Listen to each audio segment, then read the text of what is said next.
Почнуваме со емисијата како што најавивме, тука наш гостин е господинот Никола Тасев, колумнист, аналитичар.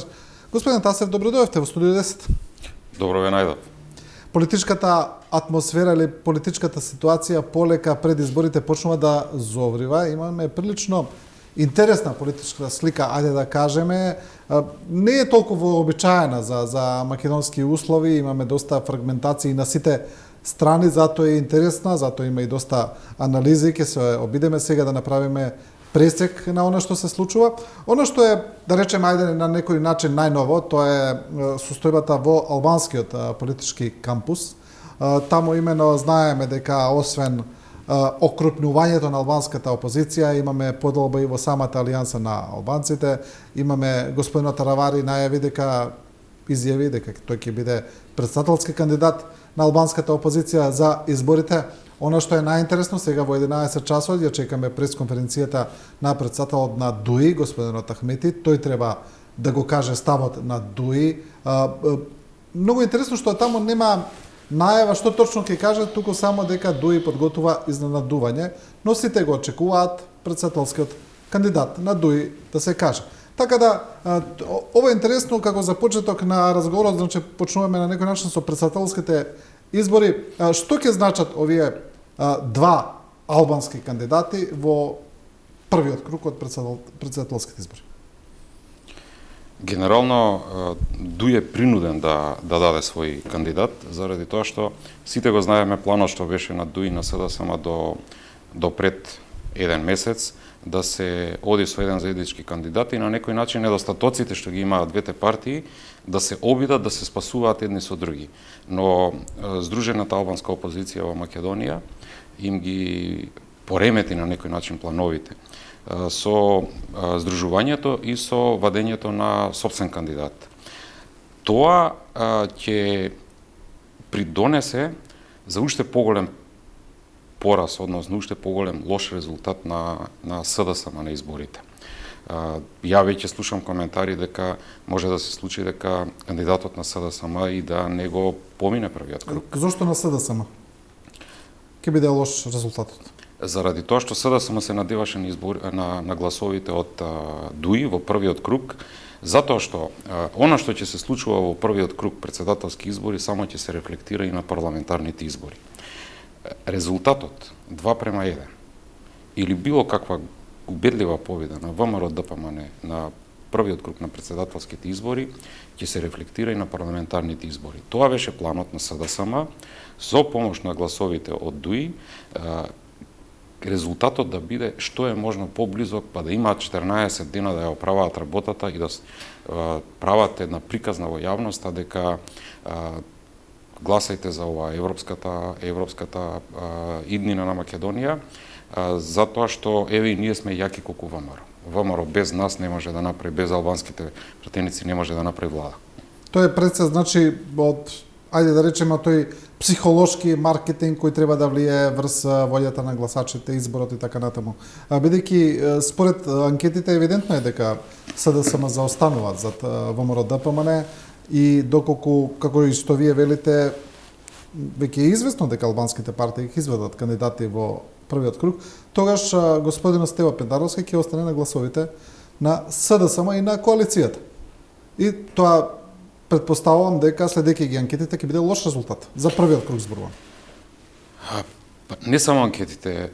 И јас ги следам изборите во Македонија од 96 година наваму, како новинар, и се сеќавате на атмосферата после победата на тогашното ВМРО 96 година и комплетно атмосферата до 98 до изборите, веќе сите знаеа дека ВМРО ќе победи на изборите. Сега, дури и анкетите, па дури и сите разговори, сите анализи што сум ги слушнал и што сум ги прочитал и од разговори со луѓе, атмосферата е слична. И не само што е слична атмосферата, туку е многу поповолно од 96-98 е многу поповолно во овој момент во корист на ВМРО. Резултатот што ќе се случи на изборите е извесен, само не е известно дали таа победа ќе биде 2:1, ќе биде 2,5:1. Пред некој ден претседателот на ВМРО Мицковски кажа некоја негова прогноза дека ќе биде резултатот 2:1. Јас мислам дека дури беше и песимист во прогнозата, дека СДСМ на овие избори ќе го добие ударот од народот, од гласачите. Значи нема да го добие ударот од ВМРО ДПМН, туку ќе го добие ударот од македонскиот народ. Тоа е интересно како еве кога зборуваме веќе за анкетите, тие се навистина такви сите релевантни анкети кои се направени еве во изминативе година дена, да не одиме понатаму, покажуваат една прилично добра предност на ВМРО ДПМН во однос на најголемата анкета беа локалните избори. Да, од локалните избори наоваму имаме таков тренд кој е ист, значи се повторува така да можеме да видиме коезистентност во анкетите. Прашањето е како се доведе СДСМ во оваква ситуација, зошто толку нагло, да речеме, им падна рейтингот, бидејќи кога зборуваат тие или кога зборува владата за своите резултати, тие воопшто не се така лоши, особено оние во економскиот дел, ајде да речеме, кога зборуваме за пакетите на економска помош кои се дадени за време на пандемијата, за време на енергетската криза, кои се дадени на бизнес секторот, на граѓаните, значи зборуваме за околу 1 милијарда, како што вели влада. Чекај, ќе ве прекинам овде. Потоа невработеноста, економските параметри и така натаму. Ќе ве прекинам овде веднаш. Значи не се спорни не е спорна помошта што е давана. Спорно е каков ефект по економијата имаше таа помош. Спорно е каде е давана таа помош. Значи, дали вие мислите дека е помош сите субвенции, грантови, донации од фондот за иновации? Дали е тоа помош која што отиде на вистинското место за да даде некаков резултат за Македонија и за реалното стопанство и реалната економија? Или тоа е помош која што заврши во нечии џепови, на луѓе блиски до владеачката партија, фирми блиски и спонзори на владеачките партии? Добро, зборуваме за оние другите економски пакети. Тие што беа редовни...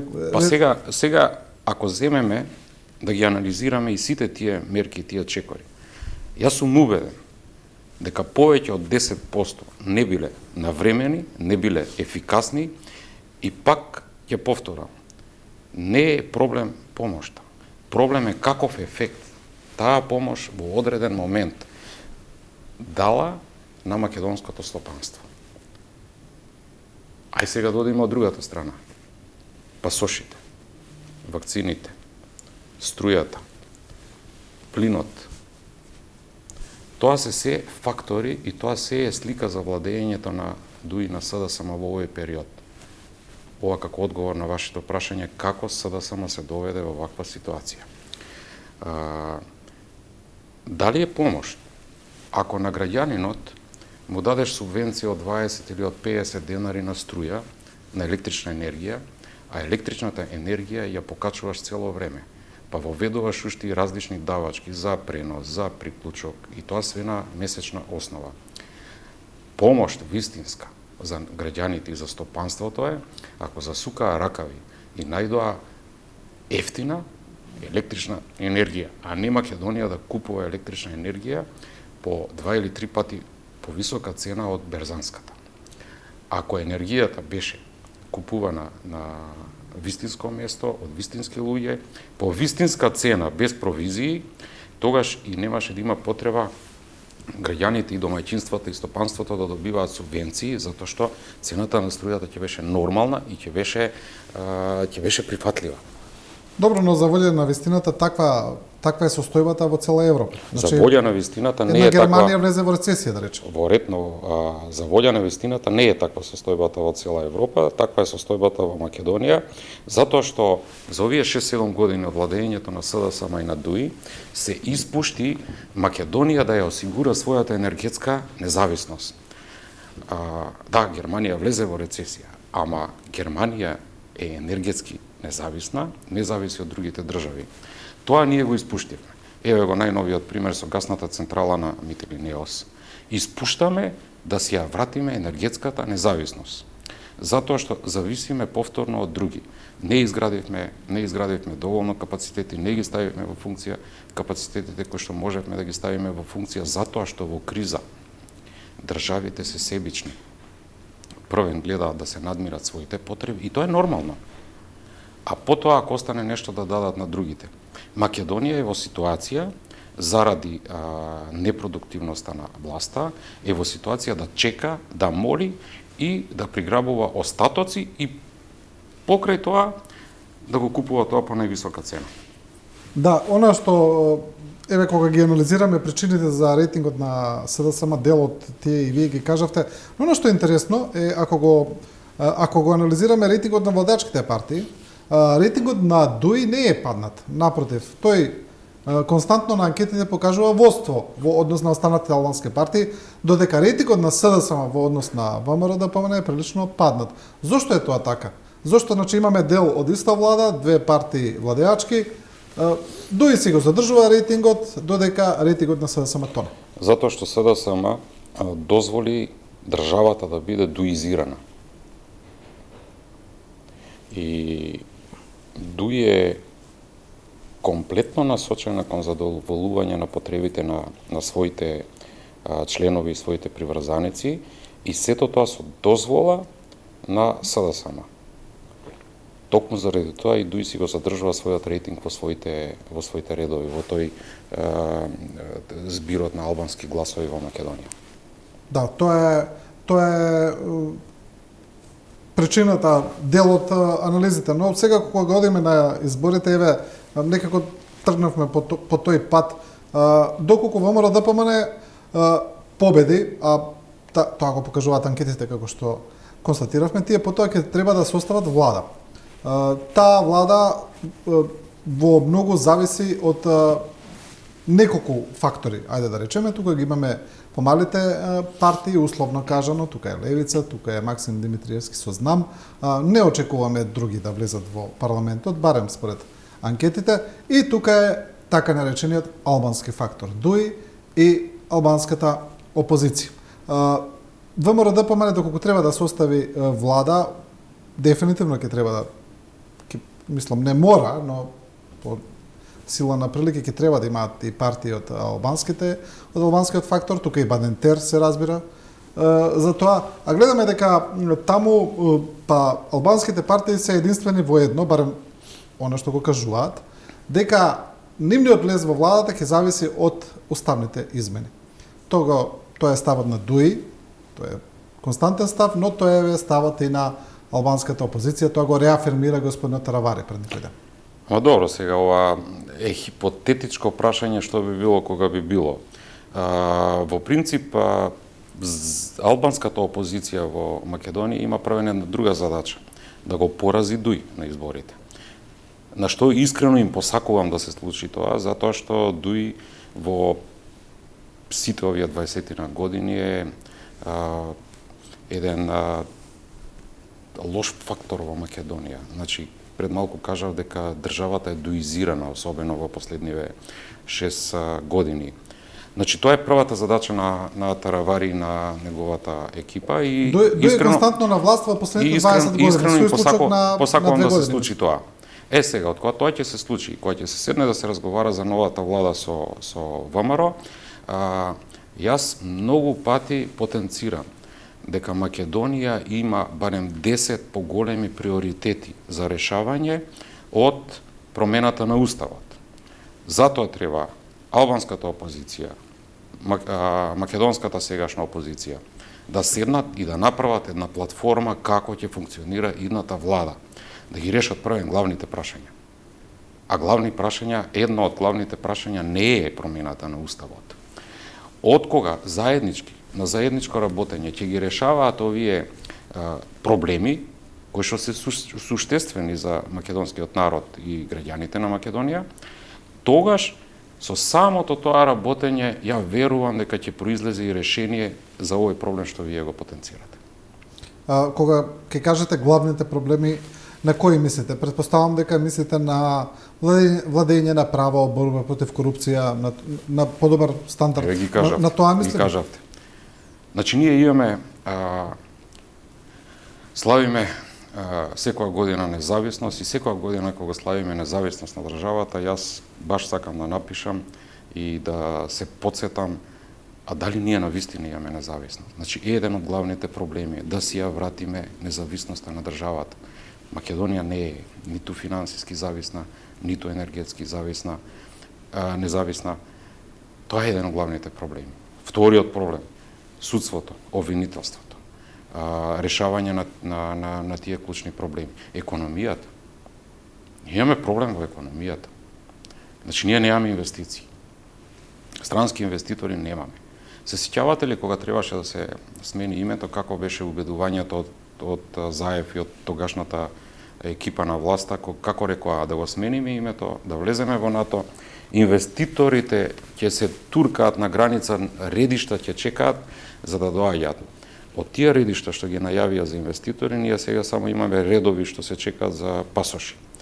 Ај кога не успеа да ги донесат странските инвеститори, ги избрка и домашните инвеститори. Значи, не создадоа поле за да имаме домашни инвеститори. Затоа што и не се парите различни на странските и на домашните инвеститори. А Македонија има сериозни бизнисмени кои што може да инвестираат. И од кога ќе инвестираат, ако инвестираат, со што се доведуваат? Ќе им се закачи некој од власта, ќе им се закачи некој од МВР или од обвинителство и континуирано ќе бидат рекетирани. Сега, или ќе платат рекет, или ќе им го затворат бизнисот. Значи, тоа, мислите дека не е еден од главните проблеми на Македонија? Јас мислам дека овие работи што ги набројав се многу поважни за решавање на почетокот на првите 6 или 12 месеци од новата влада, отколку проблемот со внесување на бугарите на уставот. И тоа решение ќе си дојде, и тоа ќе се најде некакво решение, но првен дај да си средиме државата, да ги вратиме оние 6 години што не уназадија СДСМ и ДОИ. Кога зборуваме за тоа, еве, како што вие велите, сега разговараме хипотетички, бидејќи не знаеме кој ќе ја состави новата влада, но еве, доколку биде ВМРО ДПМН и друг партнер, не знам кој ќе биде, можеме ли да веруваме дека ВМРО ДПМН ќе го направи ова што го зборувате, бидејќи судејќи според историјата, сега ние сме во состојба на еден луп изборен. Тоа народот има една изрека за тоа дека нонстоп се менуваат едните исти и ништо не се менува, нели? Судејќи според историјата и последната влада на ВМРО ДПМН, каде што имавме во европскиот извештај дека сме заробена држава, на пример, и низ за други параметри, како можеме да веруваме дека сега ВМРО ДПМН ќе го направи се тоа што вие го зборувате? Јас не шетам по партиите за да знам како и дали ќе го направат. Јас кажувам што треба да направат. Сега, ајде да погледнеме последниве 20 на дена, активноста што ја покажува министерот за внатрешни работи во техничката влада. Значи, од еден заглавен проблем, особено со возачките дозволи, министерот направи се да го реши. И веднаш во јавноста се појави министерот како спасител. Сега, тој не направи ништо посебно. Тој само си ја работеше работата за која што е платен од сите нас. Ама зошто е прифатливо за граѓаните? Затоа што ние во континуитет имавме функционери кои не работеа ништо. И сега наеднаш кога имаш функционер кој си ја работи работата само, значи не прави магионичарски трикови, туку само си ја работи работата и наеднаш е тоа чудно. Сега, ако новата политика на ВМРО ДПМН во ова нова влада што би требало да ја направи после изборите, со вакви луѓе, не мора да прават ништо посебно, туку само да си ја работат работата. Јас верувам дека тогаш има шанси овие проблеми да се решаваат во Македонија. Да, кога зборуваме за пасошите, за личните документи, за возачките, се чини дека тоа е нешто што во овој период нанесе најголема штета на рейтингот на владеачките партии, па повторно да кажеме пред се на СДСМ. Како се доведува во ваква ситуација, во ваков еден хаос, значи буквално, до истекот на рокот за кој сите знаеа до кога е, да се доведат во ситуација, не знам, третина од граѓаните да немаат пасоши, да им кажат на луѓето од утре не смеете да возите автомобили и така натаму. Значи, прилично апсурдна ситуација и тоа пред почеток на изборна кампања. Не треба да се чудите. Значи, ај пак ќе кажам јас. Значи, сега правиме како некоја ретроспектива на владењето на СДСМ. Ама со све клучно во државата беше така. Вакцините време на короната ги добивме последни во Европа. Значи, со пасошите. Добро е што сега новиот министер отвара внатрешна истрага во МВР за да види кој ја кикснал работата. Но мислам дека треба таа контрола да се направи на ниво на цела влада, затоа што јас не верувам дека на 4 месеци пред рокот за промена на пасошите, дека во владата немале информација дека половина од пасошите не се сменети. Ја исто не можам да поверувам дека од страна на МВР немало проценка ако 3000 пасоши е капацитетот за промена во текот на еден ден, дека 1.200.000 пасоши во ноември, колку што беа несменети, дека колку време треба за да се сменат, за да не се и да не се направи напор да се превенира ситуацијата. А видовме дека може да се реши само за еден час целата ситуација. Како се смени експресно законот за возачките дозволи. Треба истото веднаш да се направи и со законот за патните исправи. И тоа да се пролонгира рокот за 7, 9 или 12 месеци. Една убава анализа за колку време може да се променат пасошите. И тоа не е нарушување на меѓународниот рейтинг на Македонија. Напротив, тоа е заштита на државата на своите граѓани. Ако треба, и меѓународен инцидент да се направи. Затоа што сериозните држави тоа така го прават. Во сериозните држави се прави меѓународен инцидент само за еден граѓанин. Кај нас во моментот 650.000 граѓани се ставени во државен притвор. Абе, фали уште лисици да им стават на рацете и да стедат дома. Па во Втората светска војна, во гетата, евреите имале повеќе можност за движење од колку македонците што сега имаат во сопствената држава. Среќа што некои држави од соседните држави, некои влади се свесни, па дозволуваат пропуштање.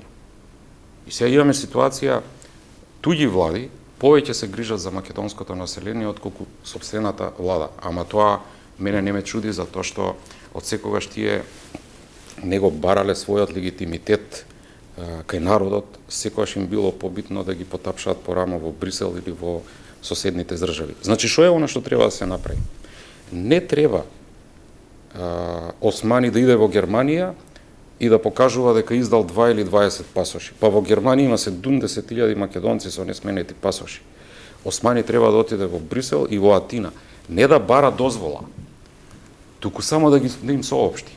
Луѓево, зор сме, сгрешивме со проценките, ние ова наша обврска од Преспанскиот договор ќе ја пролонгираме за 12 месеци или за 9 месеци. Не се откажуваме. Ама во овој момент побитни ни се нашите граѓани. Тоа треба да го направат. Веднаш. И тоа во ситуација кога во грчкиот парламент се уште има 3 протоколи кои не се ратификувани никогаш од Преспанскиот договор. Не ме интересира како е во грчкиот парламент. Значи, јас не сакам да се водам од она како другите го испочитувале договорот. Битно е сега да се спаси ситуацијата. Македонските граѓани да можат да си ги користат своите уставни права за непречено патување надвор од Македонија. И затоа реков, апелирам, веднаш тие ја направија грешката, и СДСМ и ДУИ, веднаш да се свика парламентот и да се пролонгира примената на законот за патни исправи до крајот на годината или во период од 12 месеци. На страна на тоа што имавме владени представници кои од владена говорница тврдеа дека нема да има потреба од менување на личните документи, на пасошите, дека тие ќе траат до истекот на рокот, значи имаме такви неколку изјави дадени од страна на владени представници, потоа државата цело време издава лични документи со рок после 12.2.2024 година, иако знаеле и сменете се законите, законот за патен сообраќај е сменет 2021 например, дека тие документи важат само до 12.2.2024. Прашањето е, еве во ред со динамиката на испорака на образци е сгрешено или можеби компанијата не успеала да испочитува динамиката или не, карикираме, не е битно. Зошто државата давала документи со датум после 12.2.2024? Значи давала пасоши кои важат до 2030-та, така натаму, значи апсолутно мислам дека граѓаните се доведени во заблуда тука. Тоа прашање ќе треба да му го поставите на Ковачевски, Османи и на Спасовски. Да, тоа е навистина едно од апсурдите во ситуацијата, затоа ја прашувам. Кога зборуваме за Спасовски, имаше доста информации неофицијални, тој не ги потврди, дека има амбиции и да стане председателски кандидат. Имаше некои информации дека можеби има амбиции да стане и председател на СДСМ после Ковачевски, но ми се чини дека ова со пасошите ги уништи тие планови. Не верувам дека сега во моментов дека такво нешто е можно. За председателски не, тоа е депласирано бидејќи имаме веќе председателски кандидат, но некакви еве амбиции да стане председател на СДСМ, мислам дека во моментов се доста тешки. Не можам да коментирам такви работи, особено што не се знае што ќе се случува со СДСМ после изборите. Замислете една ваква ситуација. СДСМ да освои 25-6 пратеници, а движењето на Максим Димитриевски со неколку пратеници да успее да влезе во новата влада. Јас мислам дека во период од неколку месеци после изборите ќе биде општо бегање и на пратеници и на членови од СДСМ кон оваа партија. Така што во таква ситуација и ќе биде непотребно сега да се коментира кој би бил председател на СДСМ. Јас и пред 2 години, после локалните избори, ми се чини дека баш кај вас бе во емисија, ја прогнозирав дека на следните парламентарни избори ќе има страшен потоп на СДСМ. И прашање е дали по број на гласови СДСМ ќе биде втора партија во Македонија. Зборувате после овие избори? Да. Кој би бил втора? Дуи? Па Дуи секако веќе на анкетите Дуи има поголем рейтинг од СДСМ. А веднаш до СДСМ е Левица. И да. Тука исто има добар рейтинг и знам. Како ги прогнозирате Левица и знам? Што мислите за нив? Бидејќи тие се некако многу и анкетарите гледам и заедно ги ставаат како председател на Левица господинот Пасиев неколку пати се побуни против тоа, вели не знам зошто цело време не ставаат. Заедно ние сме идеолошки различни партии и така натаму, но веројатно дека поради сличности релативно понови партии и така натаму. Како ги прогнозирате? Не можам да дадам некоја прогноза. Мислам дека од македонскиот дел, од бројот на пратеници, дека ќе останат некои си десетина пратеници, кои што надвор од оние што ќе ги освојат ВМРО, ДПМН и СДСМ, кои што ќе бидат поделени помеѓу другите македонски партии. Но немаме анализи дека би можела друга да влезе во парламент освен Левица и знам, барем според анкетите. Мислам дека друга партија да нема шанс. Системот е многу тежок. Системот е многу тежок за помалите партии да влезат во парламентот. Значи, не се направи се уште она Македонија една изборна единица и некаков нормален изборен праг за да овозможи партиите самостојно додат на избори. Затоа што и сега и на овие избори нема да има јасна слика колку точно тежи гласови ВМРО, ДПМН, колку тежи СДСМ, затоа што ќе бидат и со други коалициски партии. Кога би се направила таа една изборна единица и да се забрани пред изборен коалициски настап, тогаш јасно ќе биде која партија во Македонија и во албанскиот и во македонскиот блок колку тежат. Сега партиите настапуваат во коалиции, некако помалите партии си преземаат заслугите од поголемите партии. Да, и така ние немаме, како што вие велите самиот, реална слика. Имаше некои повици, да речем, размислувања дека треба и да се забранат тие предизборни коалиции, нешто што постои како пракса во некои земји, каде што може да има само постизборна, не каде што секој мора да настапи самостојно. Како имаше, но кај нас не е така. Имаше на претходните председателски избори, кога СДСМ најавуваше најголемата предизборна коалиција во историјата, мислам дека имаше некаде на околу 30 на партии. Генерално им беше само битно психолошки да покажат некаква бројка, а ја не верувам дека ни тогашниот председател на СДСМ, ниту тогашниот председателски кандидат, покасно председател, ги знаеа сите луѓе од партиите. Дури и меѓу себе партиите не се знаеа, затоа што генерално се тоа човек партии. Таквите човек партии служа само како декор. Така, не треба да постојат и затоа треба да се направи демократски систем за избор на пратеници. Тоа е само со една изборна единица. Мислите ли дека е можна, бидејќи во еден момент ги видовме на иста маса ВМРО ДПМН и Левица кога се обидува да ја состават на ново парламентарно мнозинство, мислите ли дека е можна една владина коалиција, бидејќи ако ја гледаме па политичката реторика разменуваат двете партии прилично остри обвинувања едни кон други, на моменти председателот на Левица знаеше да искаже и навредливи зборови кон членовите на ВМРО ДПМН, но тоа можно ли е да најдат некаков заеднички јазик па да влезат во заедничка влада? Како велат, во политиката и во љубовта се е можно. Реално, ВМРО ДПМН и Левица имаат еден приоритет. СДСМ и ДУИ да не направат повторно влада. Со тоа да ја заштитат државата од понатамошно уназадување, ограбување, плячкосување од овие две партии. Значи, како ќе се однесуваат после избори, сепак ќе зависи од бројот на пратениците што ќе го освојат. Во секој случај, ако ВМРО ДПМН освои повеќе од 60 пратеници, тогаш прашање како ќе се однесува Левица и со каков број на пратеници. Со над 60 пратеници може со кого сакаат, тогаш не е проблем.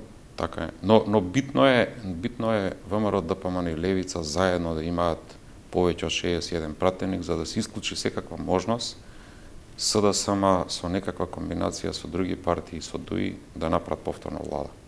Има ли, веќе ми се чини дека во македонската политика не зборуваме за идеологија, ајде да речеме, бидејќи ако ги видиме СДСМ, се извинувам, ВМРО ДПМН и Левица се работи за две партии кои се идеолошки сосема спротивни. ВМРО ДПМН е центар кон десница, ајде да речеме, Левица е ултралевица. Значи, прилично сосема различни идеологии. Но се чини дека за тоа веќе никој не разговара. Се согласувам дека партиите имаат различни идеологии, но една идеологија треба да биде заедничка за сите, тоа е Македонија. Значи, платформата врз основа на која би требало да се обединат партиите во едната влада треба да биде Македонија. Па добро, тоа растот по дефолт на е така, државата но не е секогаш. Сега не е. Во овој момент не е така. Зборуваме за политички систем повеќе отколку за... Во овој момент власта има милион други приоритети. Македонија не е приоритет. Ако и беше Македонија приоритет, немаше да се закочи европскиот пат. Ако и беше Македонија приоритет, ќе се решава главните проблеми во државата. Други се приоритетите.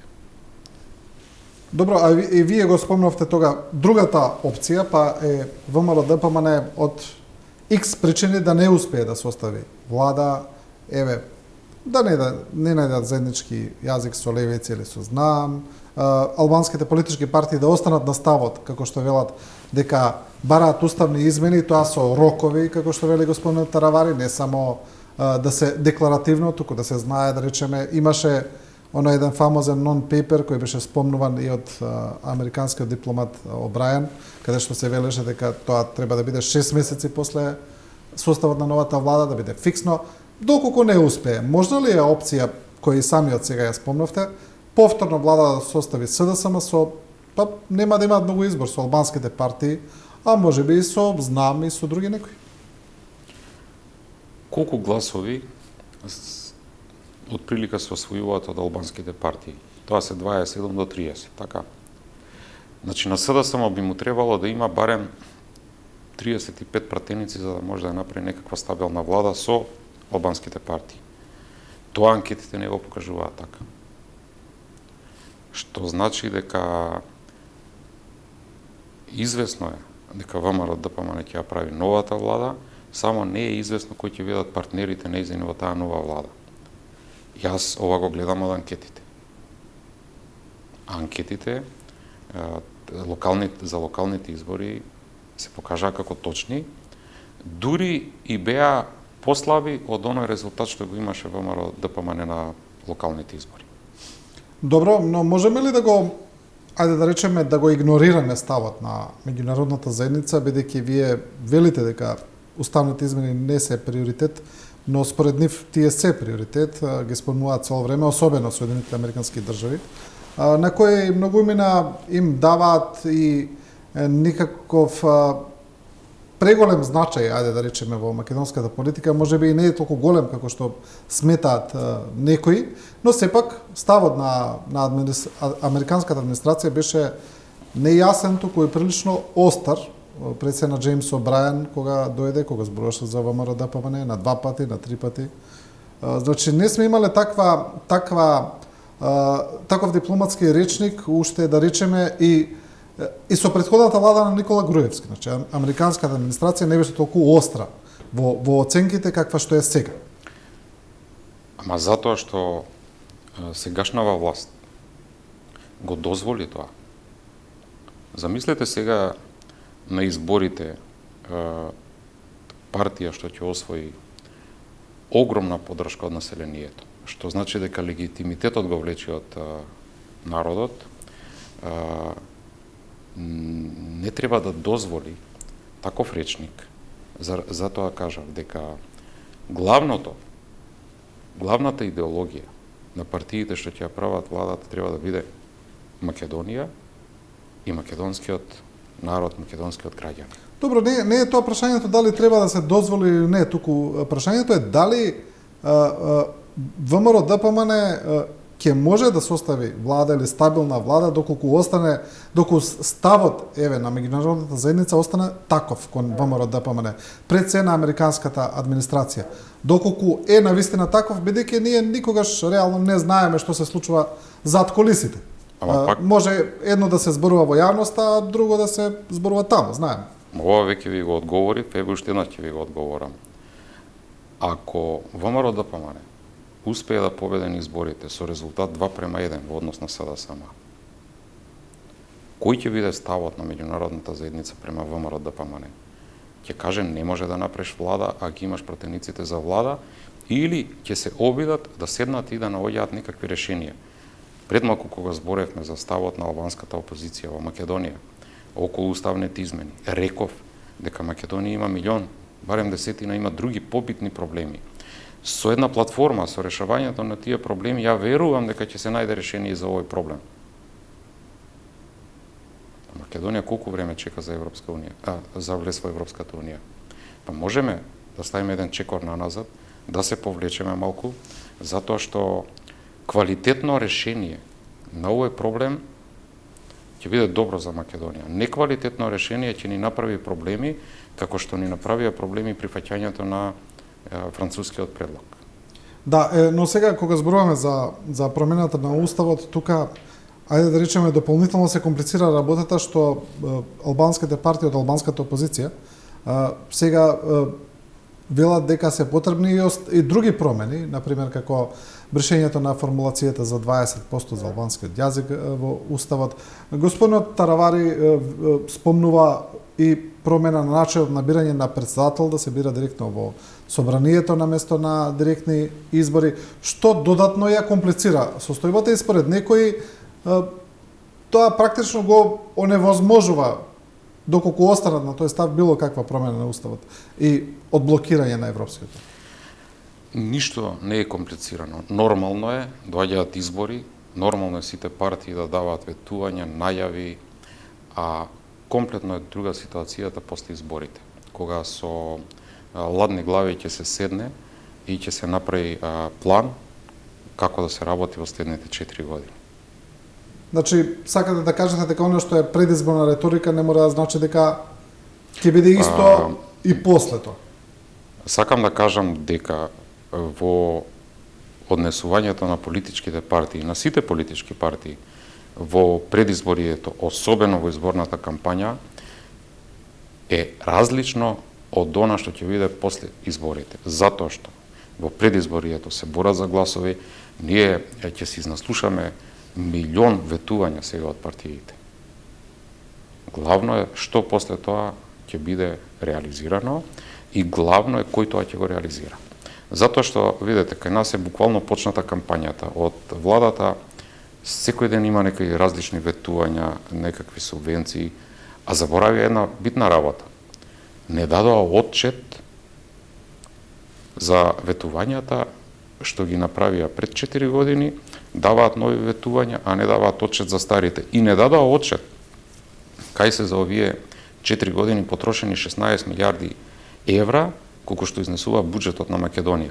Или, да го скратам периодот, последните 2 години, кога што буџетите на Македонија се околу 9 милиона евра. Што се изгради? Некој капитален објект, железничка пруга, се изградили некој автопат. Кажуваа дека 1510 километри патишта били изградени.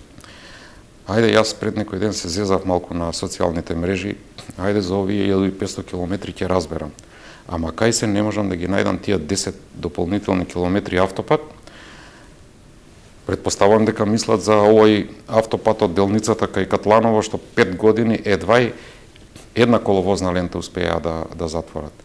Сега, најверојатно во следните 5 години ќе се затвара и другата коловозна лента.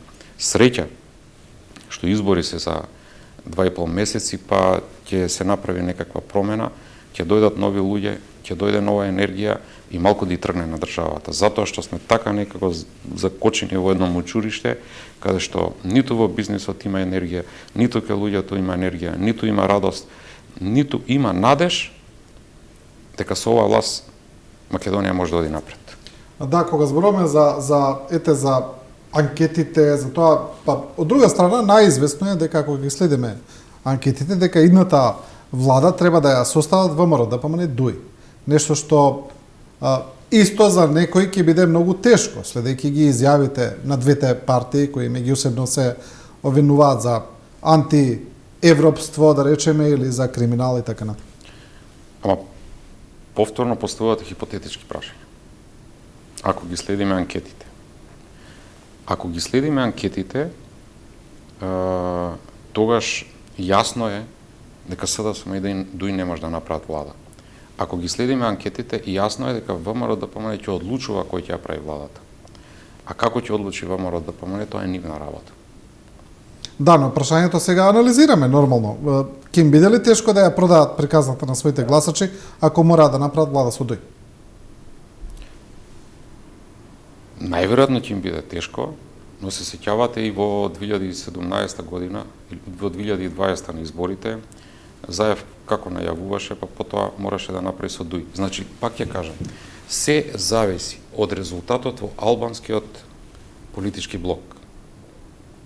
Затоа и реков дека хипотетички се изјавите и на ова хипотетичко е прашањето околу изјавите на Таравари, тие имаат задача првен да го поразат ДУИ.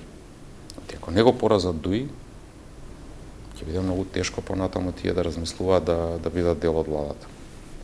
Да, тоа е и одговорот на прашањето. И за крај, го начнавме како тема, но ми се чини дека борбата против корупцијата е нешто што е, ајде да речеме, главен мотив што би требало да биде во македонското општество, бидејќи од тоа произлегува се. И економијата, и животниот стандард, и за тоа дали луѓето ќе се иселуваат понатаму или не, дали ќе остануваат во државата, но гледате ли сериозна политичка волја кај политичките актери суштински да се позанимаваат со таа прашање? За борбата против корупцијата ќе разговараме после 8 мај. Затоа што оваа власт не покажа никаква желба во овој период до сега сериозно да се запати со борбата против корупцијата, ниту поочекувам во овој период од овие 2 месеца да преземе нешто да смени во своето однесување. Еве само еден најобичен пример ќе ви дадам. Колку представки од Државната комисија за корупција беа дадени до обвинителство, до влада, до МВР во овој период. Значи, колку од нив беа прифатени воопшто? Мислам дека кажа 53, ако не грешам, и дека не е прифатена ниту една. Така, сега. Во таа комисија седат одговорни луѓе. Седат луѓе, стручњаци во својата област. Не е можно, ајде да сгрешиле во еден или во два случаи, не е можно во 53 случаи сите да ги сгрешиле. Затоа што тогаш не таа комисија треба да ја укинеме. И не е проблемот во комисијата. Проблемот е во власта, проблемот е во обвинителството, проблемот е во МВР, затоа што сите знаеме на кој начин обвинители и судии се бираат. Затоа реков дека борбата против корупцијата можеме да разговараме после изборите. Да. Добро, господине Тасев, ви благодарам за овој интервју. Благодарам и на вас. Ова беше Никола Тасев и со ова го завршуваме првиот дел.